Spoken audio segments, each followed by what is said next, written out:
Hello, friends.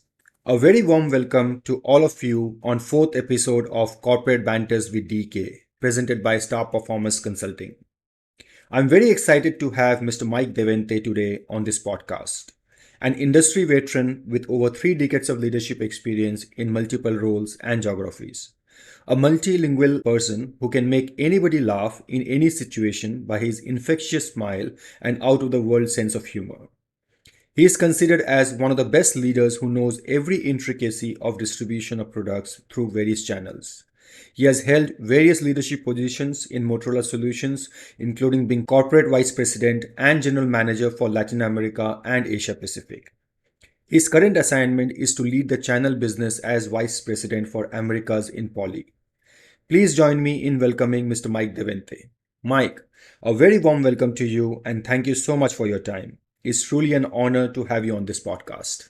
Deepak, thanks for having me. What a gracious introduction, and appreciate you asking me to spend some time with you and your friends here today.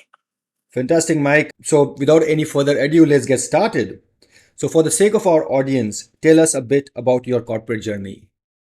Well, thanks. I think you summed it up quite well there, Deepak. But many decades of experience, predominantly in technology, and predominantly with channels of distribution, but often leading sales teams as well. Mm-hmm.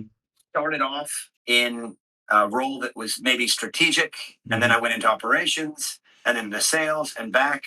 I think when I talk about my journey, it was a journey of lots of different roles. In fact, every 3 or 4 years, I changed roles my entire career. Okay. And for me, I think that was probably the most exciting and important part, the bedrock of how I learned and grew along the way. Mm. You made a very valid point that in any career, changing roles are so critical to get that diverse perspective. And when you get to the leadership role, that diverse role and perspective really helps you in making a lot of decisions when you're in the tight corners. Walking in multiple people's shoes Absolutely. along the way really helps empathy Yeah. and understanding how others will react to different strategies or different actions. Absolutely, Deepak. So, what has been the most fascinating and challenging assignment in your career? Tell us few learnings you took away from such assignment. Yeah, that's a hard one. And I don't think I would select any one assignment, to be honest. Actually, the excitement for me, as we just talked about, was changing roles Mm-hmm. and being able to change roles and do different things so often Mm-hmm. was what I looked forward to all along my career. Not always an easy thing to do, sometimes changing regions, countries, as you mentioned, but sometimes functions as well. Yeah. And something I coined early on was what I call the rule of one. Mm-hmm. The rule of one, it's not a very complex rule, by the way. The rule of one for success, because I've always said, there's a difference between 20 years of experience and 1 year of experience 20 times. Yeah. Mathematically, you would understand that. But the rule of one really is when you're changing roles, try to change no more than one thing, if possible. If you have to, two. But if you change your region, try to stay with the same function. If you change your function, try to stay within the same region or at least the same industry. Mm-hmm. Certainly will increase your success. And in times where I wasn't successful, I realized that the rule of one was stretched sometimes. And that was a learning of mine. Yeah. Great point, because sometimes in the pursuit of making too many changes or in the pursuit of excitement of doing too many things, we do end up making that mistake. So I think it's a great advice to even people who are trying to change roles or in their early stage of their careers to follow that rule of one. I'll definitely remember that rule of one because I'm sure I have made that kind of mistake in the past as well. Now, you have done business in almost entire world. And if I can divide the entire world into 4 regions, Americas, EMEA, Latin America, and Asia Pacific, tell us few differences of doing business in each region. Yeah, that's a great question. And it's interesting, there's multiple regions as defined by business, sometimes geographically, but geography doesn't always follow culture. So Yeah. there are regions within regions that sometimes align more closely with the region that they're not in. Yeah. And, along the way, I think one of the biggest things I learned maybe from a high level is the contractual versus the relationship pool, if you can make those words up.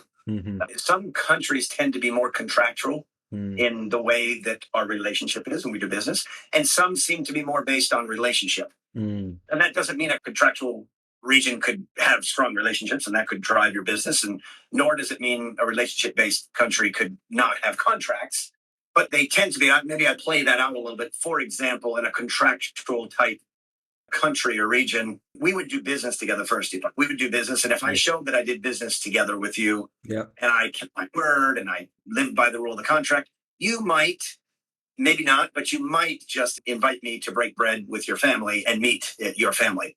Whereas in the relationship type regions, I think it's the inverse. Let's break bread first. Let's spend some time together to find out the fabric that you are, and then maybe just might do business with you contractually in a way. And I think it's interesting because when you look at the entire world, we kind of divide down these lines, and I think it drives the comportment or how you might even approach doing business in a country at the very first step. Yeah, great point. And in fact, Latin America and Asia Pacific, I think, are the regions which actually falls in that relationship category, if I'm not wrong, as compared to Americas. Now, EMEA is again a very big region. To be honest, Middle East and Africa again is more relationship based as compared to Europe. So Eastern Europe is probably more like LATAM and exactly Eastern Europe again. Yeah, Asian, correct? Yeah. Now, you mentioned, I mean, like you have spent a lot of time in the distribution and channel business.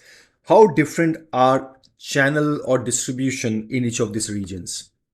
Yeah, and that's another big one. And it's fascinating the things that I've learned about channels of distribution. A lot of times, local customs in supply, their approaches that are hundreds or even thousands of years old, even lines of supply, relationships between two different countries, because of something that took place in history years and years ago. And understanding that is absolutely key. Understanding a country's closed or a country's open, the tax implications of doing business in a country, complexities that dictate between one step and two step. That means having a distributor that sells to a reseller or just going directly from manufacturer to reseller. Navigating all of these different approaches is, once again, I think it's a country by country determination that many manufacturers put into the way. How much risk do they want to take? What kind of position do they have in the market in that particular country? How big is the opportunity to set up the infrastructure? And so I think they're incredibly different both culturally and by mechanism, by investment. And I think it might even differ by industry as well as you look at it. Most of my experience, in fact, all of my experience has typically been from IT telecommunications. And so I would look at it through that lens. Got it. So great point, Mike. We'll move on to our next question, which I think again is going to be an interesting one. You have been a leader for direct sales team, and of course you have been basically hiring distributors across the world, and you spoke about the differences across the regions. Now, which one is more challenging, selling through partners or selling through a direct sales team? It all starts foundationally with cost to serve. I think the cost to serve is an important foundation in any channel mechanic that you put together. For example, if I'm trying to take a product to market, there are certain functions that need to be performed. Somebody needs to do the risking, the billing, the logistics, the delivery, the warranty. There are a lot of functions above and beyond just designing the product and the R&D. Now, when manufacturers use channels, what they're really doing, all they're really doing is outsourcing those functions to somebody who does it better, faster, more effectively, more efficiently in those ways. And so when we think about channels, channels are used to perform functions that are necessary to meet the end user's needs, where someone else can do that better. Now comes to the point that you said, which is easier? Well, it depends. And so I'll introduce another overlay to that, the market challenger versus the market leader, for example. If you're a market leader and there's high demand for your product, there's more levers that you have potentially to manage a distribution channel with the right types of incentives. You're a market challenger and you need to create your brand. You may have to get out there directly first and shake hands and meet customers and get the volume and the awareness necessary for a distribution channel to take interest to get the volume. And so I think, most importantly, channels do not work for you. They run their own business, they have their own strategy, they have their own dreams and desires in life, influence without authority. Yeah. Whereas a direct sale force works directly for you, and you have a better chance of telling people exactly what to do and how to do it. So I think it depends on the maturity of your product, the market challenger, the market leader, and many other dynamics in your industry and in your go-to-market determined. So I'm sorry, Deepak, but once again, I have to default to the it depends. Great point, and that's why perhaps distributors drive Ferraris and the direct sales team basically still drives the Toyotas of the world. They always end up making more money somehow, right? That's right. That's absolutely right. I'm going to change the topic a bit and talk more around the softer skills, as if I may call softer skills. I mean, though I believe that those softer skills are hard skills. What would be your advice to sales leaders who are dependent upon their numbers by selling through partners? Yeah, that's a great question. Now, based on the last conversation we had, let's assume we're selling through partners already. That's our decision. Yeah. Now you really, really need to understand how your partners make money. Mm-hmm. Right. And I think a lot of times we default to they buy our product and they resell it for a margin, and that's how they make money. Yeah. And that is not always the case. I think the anatomy of their business is absolutely critical to understand. Where do they derive profit from? Mm-hmm. Is it the service? Is it the truck roll? Or is it the attach? Mm-hmm. Is it some other ancillary connecting part of business that you're basically just enabling? I always make the example of the McDonald's hamburger and the French fries. As someone once explained to me, McDonald's makes all their money off the fries and the drinks. We all know that. Mm-hmm. And they may not actually make that much off the burger. It was explained to me that even these burgers have, a couple pieces of bread. They've got a special box that might actually cost more than the burger itself, just so that it holds it together, right? This is all an objective to sell the fries and the drink, which have enormous amounts of profitability. And I think if we think about our distribution channel somewhat like that, are you the burger or are you the fries? Mm-hmm. And how do they make money? Mm-hmm. And how do we help them make money? Because ultimately, once you understand how they're making money and you address their needs, you become a more interesting option for them to resell. I think a lot of us miss that. And instead of being a trusted business advisor, we relegate ourselves to a vendor. Yeah. Vending something to resell again. Yeah. And that relationship's not there deep enough. So I think that's probably the most important message I'd send to anybody about working with channels. Now, let's talk about leadership a bit. While every leadership role has its own challenges and uniqueness, tell us few learnings you had as a leader to manage sales team. Yeah, and I'd say the sales team or the entire organization, I think trust trumps everything. Mm-hmm. You gotta have trust and you have to build trust. People cannot follow a vision if they don't trust the leader. Yeah. And I think this is the number one. By the way, we can have great strategy. We got some of the smartest people in the world. Yeah. But the foundation for the flow of information, the collaboration between team members, the thing that makes it all possible, it doesn't happen in a fear-based organization. Yeah. Or in an organization where information doesn't flow because there isn't trust. Yeah. Ultimately, I think it's trust. Yeah. You're absolutely right. And especially it becomes all the more important when you're managing, let's say, different nationalities and across geographies. And I think this trust has become more accentuated in last couple of years during COVID times, because unless you had that trust, you just can't make people work whom you have never met in your life, perhaps. And I think as a leader, we need to find a way to build that trust as well. So biggest challenge I have seen as a leader is how do you build that trust? What's your view on that? Yeah, I think you have to demonstrate to your organization certain vulnerabilities. Yeah. You certainly Great need point. to be empathetic. We talked a little bit about that. But, we'll go into another big mistake I think we've all made in the past, I have as well. we see somebody who does it well and we try to be like them. Absolutely. Yeah. And Yeah. if I tried to be like Deepak, I would be a terrible, terrible Deepak. And so you have to find your own way and what works for you Yeah. in terms of how you would build that trust and understanding. I mean, there are certain basic principles that I think we all could agree to and learn. And I think, by the way, hybrid working has introduced a layer to this that's fascinating. Yeah. We're able to make 12 to 15 calls a day and video calls and meet people. And it's fantastic. You can touch many, many more people, but you can also run the risk of being very transactional in those phone calls. Exactly. 30 minutes in and out, you don't build a relationship. So leveraging the technology and the ability to do this, to take the time and build the trust and relationship on the video rather than the transaction that I think has become a big risk for some of us during this period, is certainly something to be attentive to. Absolutely. Completely agree with you.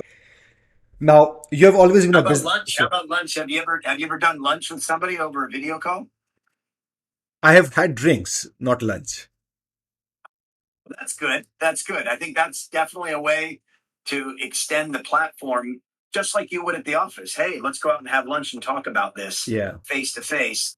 I think we sometimes turn things off and then just go have lunch and then come back. And it's a great way to slow things down and by the way, build that trust, since that's what we were talking about.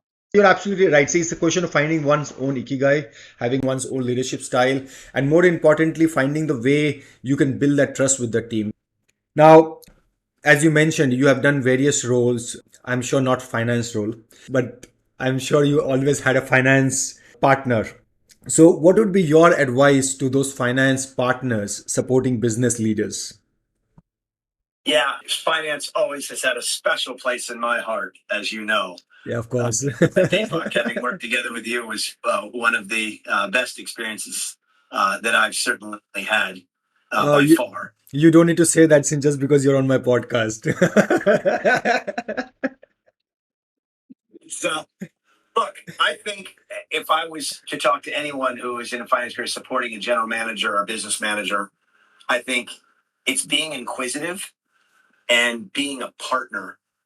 Let's not be relegated to, I hate to use the word bean counter on such a podcast, but being relegated. For example, we made HR decisions together. Yeah. We made investment decisions together. Yeah. We made decisions about how we would craft messaging, both to customers and internally. Yeah. I think a lot of times general managers and leaders, they have the saying, it's lonely at the top. And there is absolutely a need for a partnership to bounce ideas off of. Mm-hmm. And it's almost like an equal partnership in running the business. Yeah. And most of the incentives are built that way for that partnership anyway. So if someone's aspiring to be a role like that, try to learn as much about the business and the go-to-market. Get out early on in a career and talk to customers, talk to partners, understand how the business flows. Mm-hmm. That sometimes doesn't show up on the balance sheet or the income statement. Yeah. I think you will actually bring it to life with that experience. And if you ever get an opportunity to bounce in between a business role and a finance role, even an operations role, and then go back to finance, I think that also builds a very, very strong CFO pedigree for sure. Absolutely agree with you. One last final question before we move to our fun rapid fire round. What are the few things you learned from your finance partners? Yes. Well, I think the biggest thing that I've learned is not all decisions need to be made fast. And you need to know which ones do and which ones don't. Mm-hmm. The second big learning I think I had was never waste a crisis. Fantastic. Regardless of the situation, crises are in themselves difficult situations. They're stressful for the organization and they're stressful for us. But sometimes it's the best time to do a reset, to make a change, or introduce a strategy that would not otherwise be acceptable. And that probably goes hand in hand when to make decisions and how. So I think those would probably be the two biggest ones. Great. So, Mike, this was, I think, a very insightful conversation. There are many new words which you coined, which is always the case with you, right? One liners and the new terminology. So, rule of one, relationship versus business, cost to serve, the McDonald's hamburger versus French fries. I love that analogy that you brought that with distribution channel. You spoke about trust, being inquisitive. I think all great points, Mike, and this is absolutely what makes a great leader, which you are, honestly. So thank you for all, such an insightful conversation. Now, what we're going to do is have a bit of fun. I'm going to throw some questions at you. Try to make it one word answer. You can go with two or three words as well. Doesn't matter, but let's make it fun and light. Again, there's no right or wrong to this. All right? I'm ready. You're ready? Fantastic. Let's get started. Which one is better to stay, Singapore or United States? I knew it. You are going to stop on your tracks on this one. You didn't say how long I had to think about it. You just said one word. Yeah, you can take as much of time. That's a tough one, Deepak. I'll go with United States. That's where my children are. All right. Your favorite one-liner. I refuse to participate in the recession. I thought you were going to say bad breath is better than no breath. One word which describes you. Animate. I completely agree with that. Absolutely. The last one. Which is correct? In my mind or to my mind? Well, thank you to you for educating me on the English language. It is to my mind. That means you have started believing me. Thank you for that, Mike. Awesome, Mike. I think this was a great conversation. I really loved it. And I really appreciate you spending time during your evening. This is dinner time for you. I'm pretty sure about it. So thank you again. Thanks for having me, Deepak. I appreciate it.